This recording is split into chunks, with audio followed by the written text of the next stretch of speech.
वन्दे देवमुमापतिं सुरगुरुं वन्दे जगत्कारणं वन्दे पन्नगभूषणं मृगपतिं वन्दे पशूनां पतिं वन्दे सूर्यशशाङ्कवह्निनयनं वन्दे मुकुन्दप्रियं वन्दे भक्तजनाश्रयं च वरदं वन्दे शिवं शङ्करम्।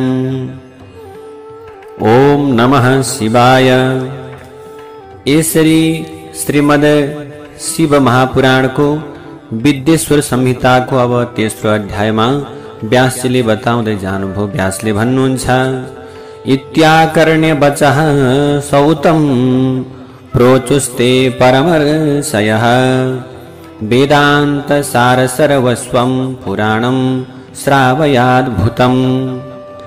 सुतजी का मधुर मधुर वचनलाई सुनेर ती सबै महर्षिहरूले भन्दछन्, हे सुतजी, अब हजुरले वेदान्त विद्याको सार सर्वस्वले परिपूर्ण र विचित्र प्रकारका महिमाले अनुप्राणित शिव महापुराणको कथा सुनाउने कृपा गर्नुहोस्। मुनिहरूको यस्तो प्रकारको विनम्र प्रार्थना वचनलाई सुनेर अत्यन्त प्रसन्न हुनुभएका सुतजीले भगवान शङ्करको स्मरण गर्दै भगवान शङ्करलाई सम्झिँदै मुनिहरूलाई लक्षित गरेर भन्न लाग्नुभयो। सुतजी महाराजले भन्नुहुन्छ, शृण्वन्तु ऋषयः सर्वे स्मृत्वा शिवमनामयं पुराणप्रवणं शैवं पुराणं वेदसारजम्। हे मुनिहरू, हजुरहरू रोग र शोकले रहित मंगलमय भगवान शिवको ध्यान गरेर वेदको सार सर्वस्व खिचेर बनाइएको पुराण शिरोमणि शिव महापुराण सुन्नुहोस्। यो शिव महापुराणमा भक्ति, ज्ञान र वैराग्य यी तीन प्रकारका तत्त्वको प्रीतिपूर्वक के गरिएको छ, गायन गरिएको छ। यत्र गीतम त्रिकम प्रीत्या भक्ति ज्ञान विरागकम।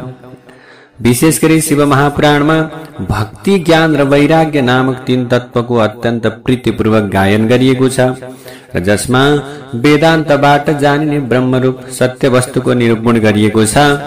हे मुनिजनहरू, हजुरहरू वेदको सार तत्त्व खिचेर तयार गरिएको यो शिव महापुराणलाई के गर्नुहोस्, श्रवण गर्नुहोस्। धेरै समय पहिले समयको गतिको क्रममा अनेकौं कल्पहरूको आरम्भ र अवसान हुँदै हुँदै गर्दा वर्तमान कल्प उपस्थित भयो र सृष्टि कर्म पनि प्रारम्भ गरियो। छ थरी उत्तम कुलका अर्थात् षट्कुलीन मुनिहरू परस्पर विवाद गर्दै अमुक वस्तु उत्तम छ, यो वस्तु उत्तम छ अथवा यो छैन भन्न थाले।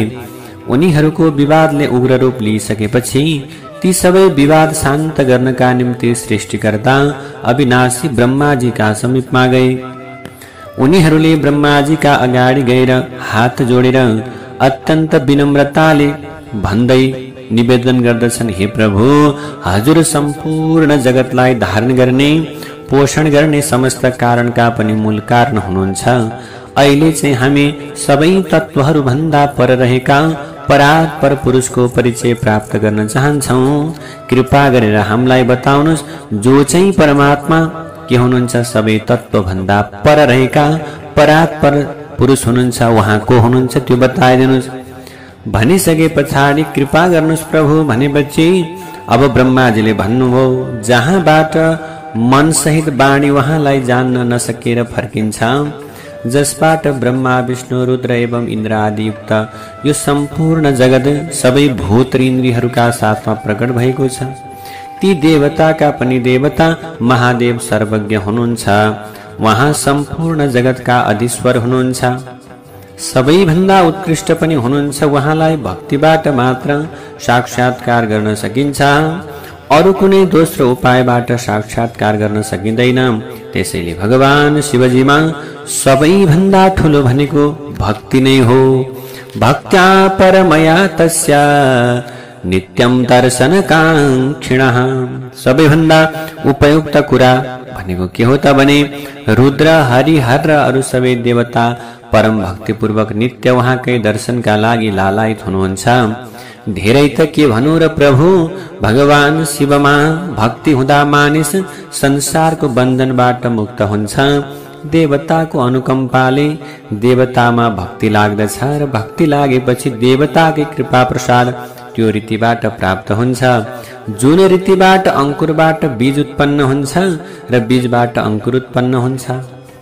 एउटा सानो बिउबाट बिरुवा बन्दछ, त्यो बिरुवा रुख बन्दछ, फेरि त्यसबाट फल लागेपछि पुनः बिउ बन्दछ।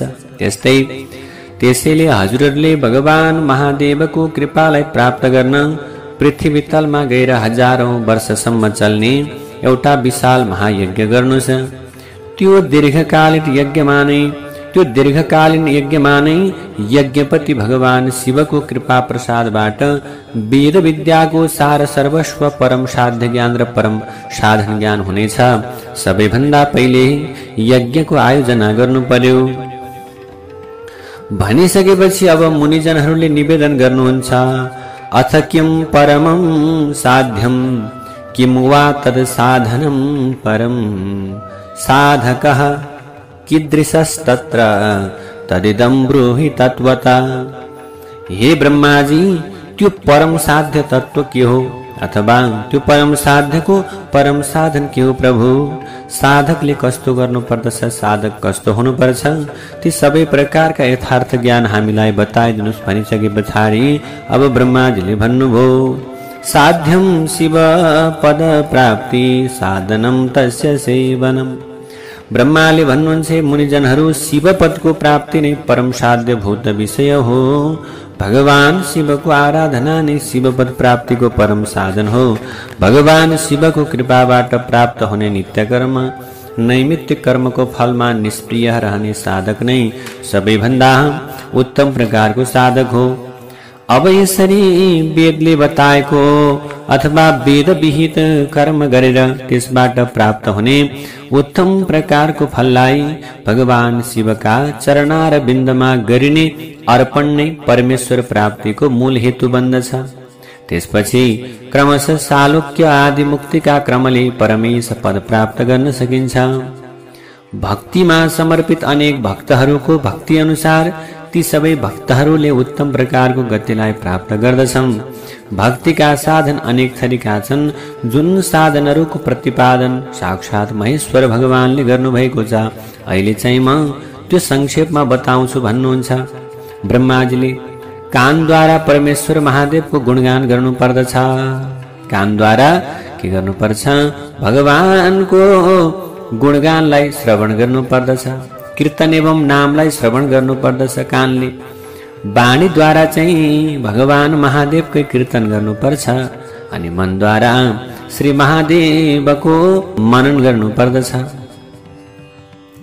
अनि यस्तै गरेर मनलाई चाहिँ अनि मननलाई महासाध्य प्राप्तिको महासाधन मानिन्छ। एकमात्र महादेव श्रवण गर्न योग्य हुनुहुन्छ, एकमात्र महादेव कीर्तन गर्न योग्य हुनुहुन्छ र एकमात्र महादेव मनन योग्य हुनुहुन्छ। मनसा मननम तस्या महासाधनमुच्यते। यो मनको तबसम्म गरिमा छ अथवा यो मनको महत्व छ जबसम्म भगवान शिवको गुणगान गाइन्छ। यसरी श्रवण कीर्तन र मनन यी साधनद्वारा साध्यमा पुग्नका लागि अब हामीले के गर्नुपर्दछ भने सम्पूर्ण लक्ष्य सिद्धिका लागि श्रवण कीर्तन मनन आदि कुरामा हामीले जोड गर्नुपर्दछ। उक्त साधनद्वारा नै साध्य महेश्वरको समीपमा प्राप्त हुन सकिन्छ। यद्यपि संसारमा मानिसहरू कुनै पनि साध्यलाई आँखाले प्रत्यक्षीकरण गरेपछि मात्र त्यसलाई प्राप्त गर्न प्रवृत्त हुन्छन्, तर पनि परमात्मा चर्मचक्षुद्वारा यो आँखाबाट प्रत्यक्ष देखिनुहुन्न, अर्थात् परोक्ष हुनुहुन्छ। त्यसैले उहाँको महिमा नाम कीर्तन आदि विषयलाई कानले सुनेर परम साध्य शिवको प्राप्तिका लागि प्रयत्नशील हुनुपर्छ। त्यसैले भगवत प्राप्तिको पहिलो साधन श्रवण नै हो, पहिला सुन्नै पर्छ। श्रवण रूप साधनाद्वारा गुरुमुखबाट परमात्माको श्रवण गरेर बुद्धिमान विद्वान मानिसले अरू साधन कीर्तन र मननको सिद्धि गर्नु पर्दछ। परमात्माको श्रवणदेखि मननसम्मका साधनको सिद्धि भइसकेपछि साधकले शिवपद प्राप्त गर्दछ, शिवयोग प्राप्त गर्दछ। त्यसपछि त्यसले क्रमशः सालोक्य आदि मुक्ति पनि प्राप्त गर्दछन् साधकले। यसरी साधना गरेर अब शिवयोग प्राप्त गरेर सालोक्य आदि मुक्तिको अधिकारी बन्न पुगेको साधकका सर्वाङ्गमा व्याप्त व्याधि र व्याधिपछि प्राप्त हुने सबै किसिमको आनन्द दुवै भगवान महेश्वरमा विलीन हुन्छन्। श्रवण कीर्तन मनन आदिका अभ्यास गर्दा काय क्लेश हुन्छ, तर पछि भने आदि अन्तमा मङ्गलै मङ्गल हुन्छ। यसरी शिव महापुराणको विद्येश्वर संहिताको तेस्रो अध्यायलाई प्रणाम गर्दै अब हामी चौथो अध्यायमा प्रवेश गर्दछौँ। चौथो अध्यायमा अब षट्कोलिन मुनिहरूले प्रश्न गर्नुहुन्छ ब्रह्माजीका समक्षमा। ब्रह्माजीलाई भन्नुहुन्छ, भगवन् मननम कीदृशम ब्रह्मन् श्रवणम चापि कीदृशम। हे भगवन्, हे ब्रह्माजी, हे पिताजी, परम तत्वको मनन कस्तो हुन्छ अनि श्रवण कस्तो स्वरूपको हुन्छ, कीर्तन चाहिँ कसरी गर्न सकिन्छ, कीर्तनम वा कथम तस्य, कीर्तन चाहिँ कसरी गर्न सकिन्छ, यो विषयमा क्रमैले बताउनुहोस् भन्दा अब ब्रह्माजीले भन्नुहुन्छ। ब्रह्माजीले उत्तर दिँदै भन्नुहुन्छ, पूजा जपे सगुण रूप विलास नाम्ना युक्ति प्रियेण मनसा परिशोधनम यत्।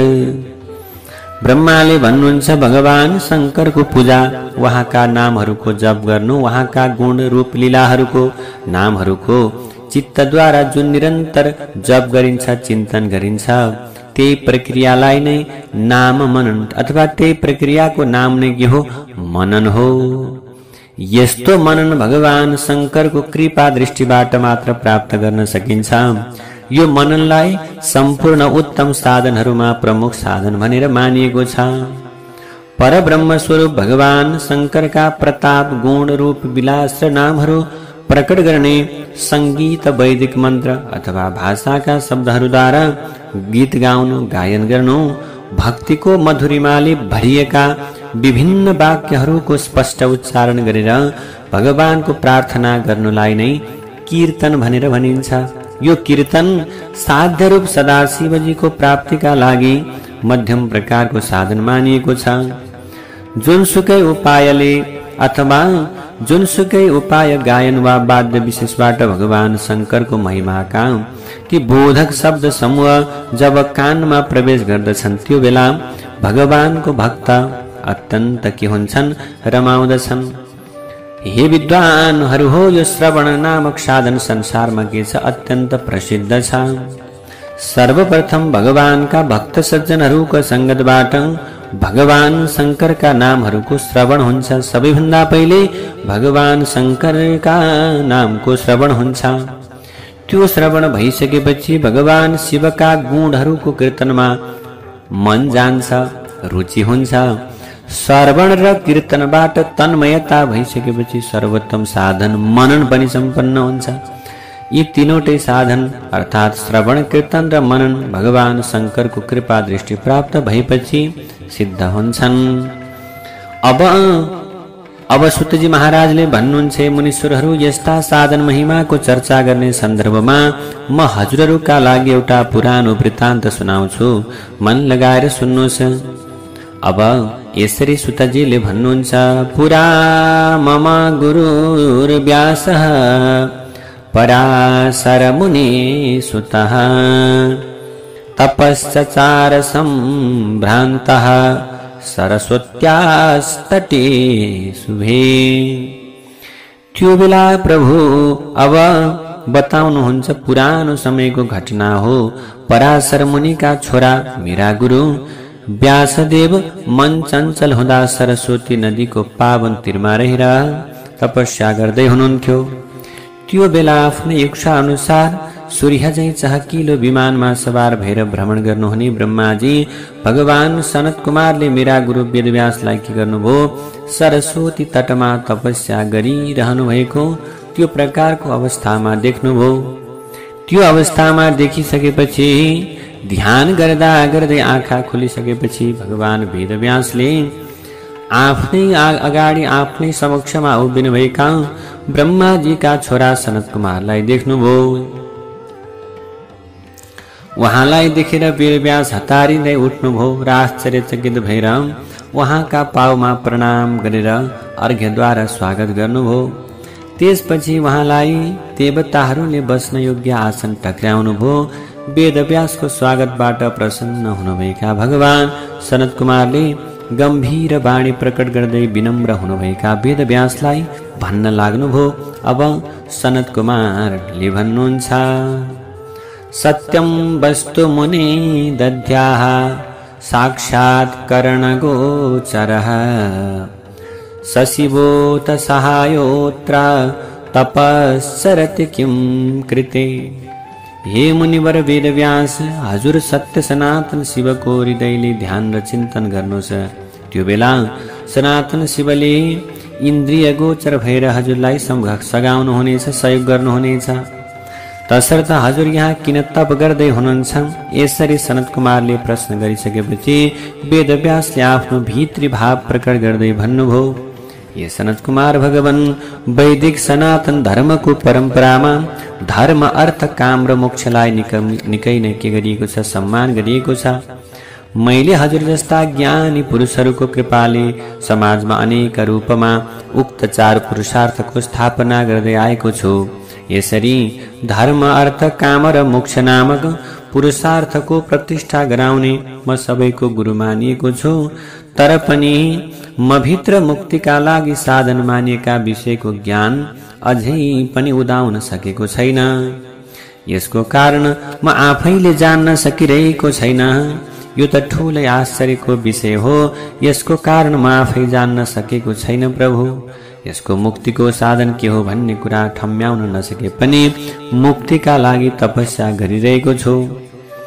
जब वेदव्यासले ज्ञानी सनत कुमारका सामु आफ्नो समस्या राखेर समाधानका लागि प्रार्थना गर्नुभयो, त्यो बेला ब्रह्म कर्म समर्थ महामुनि सनत कुमारले पनि निश्चित रूपमा मुक्तिको कारण बताउँदै भन्नुभयो, हे वेदव्यास, भगवान सदाशिवका गुण कथा र नामको श्रवण, तिनको कीर्तन, तिनैको मनन, यी तीन तत्व नै मुक्तिका सबैभन्दा वेद सम्मत अत्यन्त मार्गहरू हुन्, अत्यन्त के हुन् भने त्यो प्रकारको मार्गलाई देखाउने ती प्रकारका वस्तु हुन्।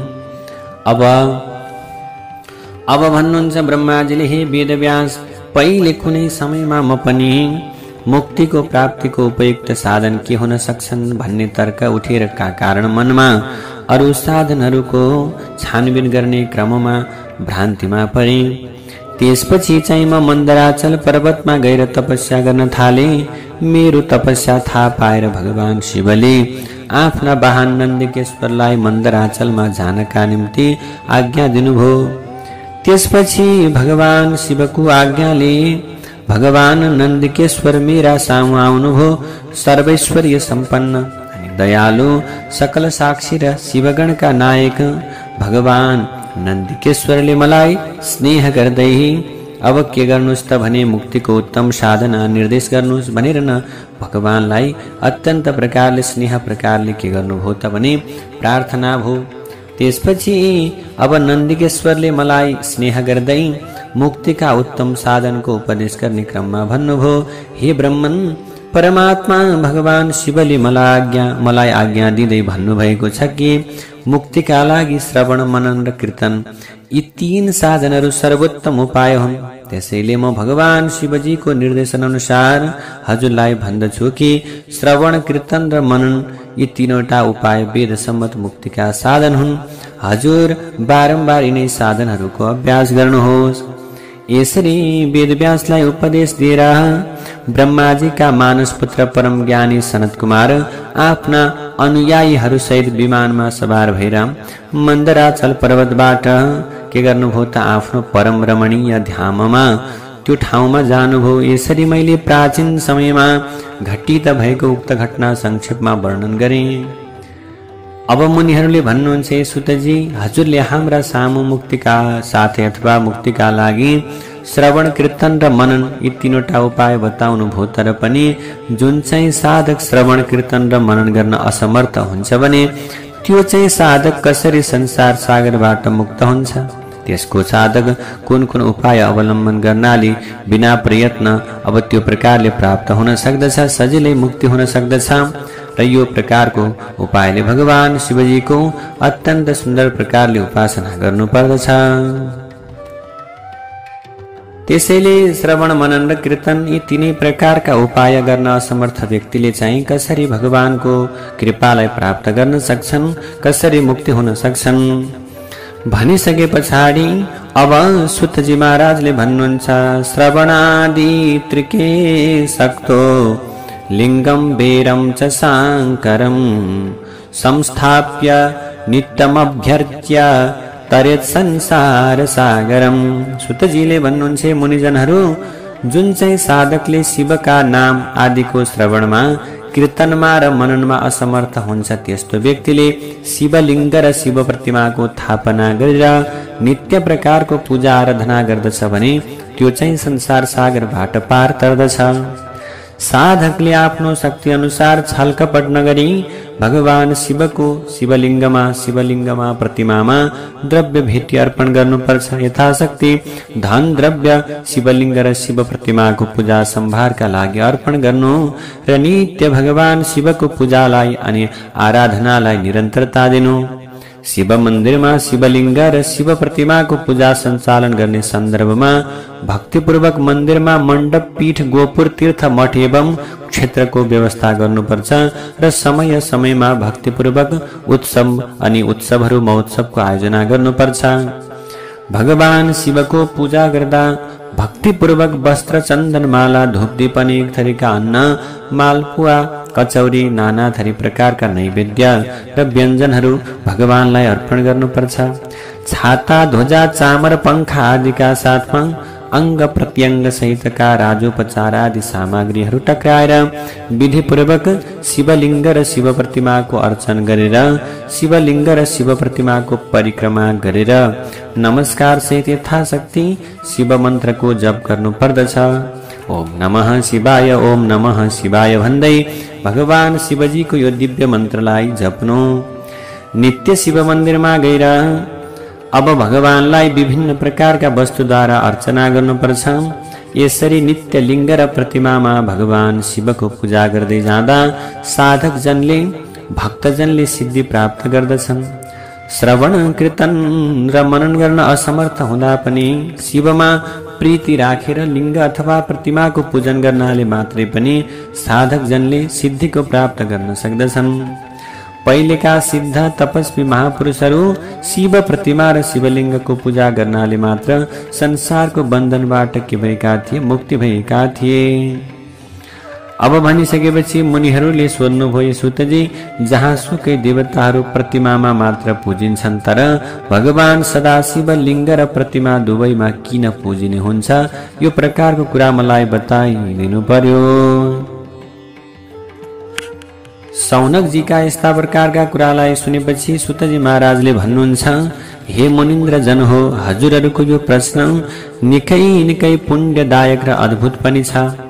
यो प्रश्नको सटीक उत्तर दिने वक्ता भगवान शिव बाहेक अरू को नै हुन सक्छ र?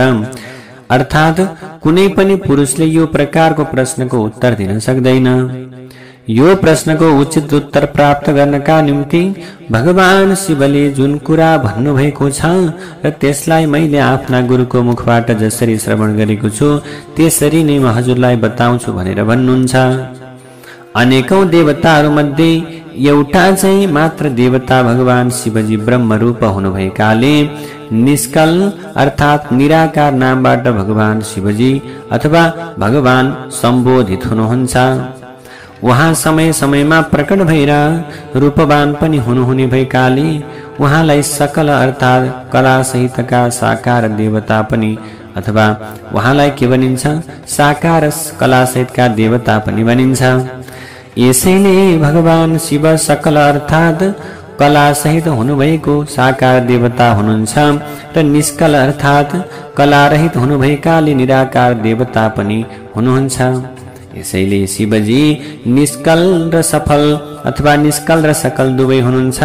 भगवान शिव निराकार हुनुभएकाले उहाँको पूजा आराधनाको आधारभूत लिङ्ग पनि निराकार नै हुने गर्दछ।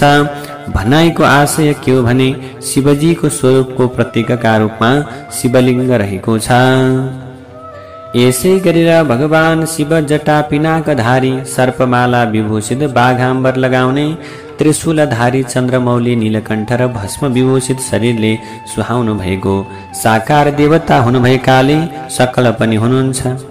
उहाँ साकार पनि हुनुभएकाले उहाँको पूजाको आधारमा प्रतिमा वा मूर्ति साकार नै हुने गर्दछ। अर्थात् शिवको साकार प्रतिमा उहाँको साकार स्वरूपको प्रतीक हो। सकल र निष्कल यी दुई स्वरूपका आफ्नै के छन् विशेषताहरू रहेका छन्। यी आफ्ना आफ्नै विशेषता वैशिष्ट्यता छन्। समस्त प्रकारका अंग प्रत्यंग आकार सहितको शिवको स्वरूपलाई साकार वा सकल भनिन्छ भने समस्त अंग प्रत्यंग र आकार नभएको शिवको स्वरूपलाई निराकार वा निष्कल भनेर भनिन्छ। अब यसरी निष्कल भनेर भनिन्छ। भगवान शिव साकार र निराकार दुवै थरी स्वरूपलाई धारण गर्ने विशिष्ट देवता हुनुभएकाले उहाँ ब्रह्म शब्दबाट वाचन गरिने परमात्मा हुनुहुन्छ। भगवान शिव परब्रह्म रूप हुनुभएकाले भक्तहरूले शिवको मूर्तिमा प्रतिमामा दुवैमा उहाँको पूजा गर्दछन्। अरू देवताहरू ब्रह्मरूप नहुँदा तिनीहरू निष्कल अथवा निराकार भएकाले तिनको लिङ्गमा पूजा हुँदैन। तिनीहरूको पूजा त प्रतिमामा मात्र हुने गर्दछ। अरू देवताहरू जीवरूप भएकाले तिनीहरूको पनि प्रतिमामा पूजा हुने गर्दछ। हे ब्रह्माजी, इन्द्र आदि सुरेश्वर अरू देवता अन्न ब्रह्म अनि यस्तै प्रकारले जीवरूप हुनाले अब अब्रह्म अर्थात् जीवरूप हुनाले निष्कल लिङ्गमा पूजित हुँदैन। ब्रह्मादि सुरेश्वर एवं अरू सबै देवताहरू सकल वा साकार हुनाले प्रतिमामा मात्र पूजित हुन्छन्, किनकि शंकर बाहेक सबै देवता जीवरूप हुन्। भगवान शिव निष्कल ब्रह्मरूप हुनुभएकाले ब्रह्मरूप ओमकारमा पनि उहाँ प्रकाशित हुनुहुन्छ भने अब यस्तो प्रकारको कुरा वेदान्त शास्त्रको निचोड नै रहेको छ। यसरी यसै विषयमा ब्रह्माजीका छोरा सनत कुमार मुनिले मन्दराचलमा गएर नन्दिकेश्वरसँग गर्नुभएको प्रश्न थियो। यसरी प्रश्न गर्नुभएको थियो। सनत कुमारले भन्नुभयो, नन्दिकेश्वर, भगवान शिव बाहेक अरू देवताको जहाँ सुकै प्रतिमामा मात्र पूजा हुने कुरा देखिएको छ र सुनिएको छ। भगवान शिवको पूजामा भने लिङ्ग र प्रतिमा दुवै आधार देखिन्छन्। तसर्थ हे कल्याणकारी नन्दिकेश्वर, अरू देवता र भगवान शिवको पूजा गरिने आधारमा अन्तर हुनुको रहस्य मलाई बताउनुहोस्। त्यसपछि नन्दिकेश्वरले भन्नुभयो, यो प्रश्नको उत्तर दिन सकिँदैन। शिवलिङ्ग ब्रह्मरूप भएकाले यो प्रश्नको रहस्यमय छ र गोपनीय पनि छ र अथवा यो अत्यन्त रहस्यमय रहेको छ। अब चाहिँ नन्दिकेश्वरले भन्नुहुन्छ, अनुत्तरमिमं प्रश्नं रहस्यं ब्रह्म लक्षणं। नन्दिकेश्वरले भन्नुभयो, यो प्रश्नको उत्तर दिन सकिँदैन। शिवलिङ्ग ब्रह्मरूप भएकाले यो प्रश्न रहस्यमय छ। हे महर्षि, उक्त प्रश्न ब्रह्म परक र गोपनीय भएकाले उत्तर योग्य नभए पनि हजुर भक्तिभावले ओतप्रोत निष्पाप ब्रह्मर्षि हुनुभएकाले भगवान शिवले उपदेश गर्नुभए अनुसार म हजुरलाई उक्त प्रकारको सम्बन्धमा आफूले जाने अनुसार बताउँछु। शिवजी ब्रह्मरूप हुनुभएकाले र निराकार हुनुभएकाले उहाँको पूजा निराकार लिङ्गलाई आधार बनाइन्छ। उहाँको पूजामा, भगवान शिवजीको पूजामा यसरी निराकारको पूजा निराकार लिङ्गमा गर्नु वेद सम्मत विषय हो। शिवजी साकार पनि हुनुभएकाले उहाँ चाहिँ साकार एवं निराकार दुवै स्वरूपमा प्रकाशित हुनुहुन्छ। त्यसैले साकार शिवको पूजामा साकार विग्रह प्रतिमालाई आधार बनाउनु लोक सम्बन्ध विषय हो। शिवजी बाहेक अरू देवताहरू जीवरूप र साकार भएकाले जहाँसुकै ती देवताहरूको पूजामा प्रतिमालाई आधार बनाउनु वेदको निर्णयको अनुकूल भनेर ठहरिन्छ। देवताहरूको आविर्भाव हुँदा यिनीहरूको अथवा तिनीहरूको साकार स्वरूप हुने गर्दछ र भगवान शिवको पूजामा लिङ्ग एवं प्रतिमा आधार हुने कुरा भगवान शिवको स्वरूप दर्शनबाट पनि अवगत गर्न सकिन्छ। तव तत्त्वं न जानामि कीदृशोऽसि महेश्वर यादृशोऽसि महादेव तादृशाय नमो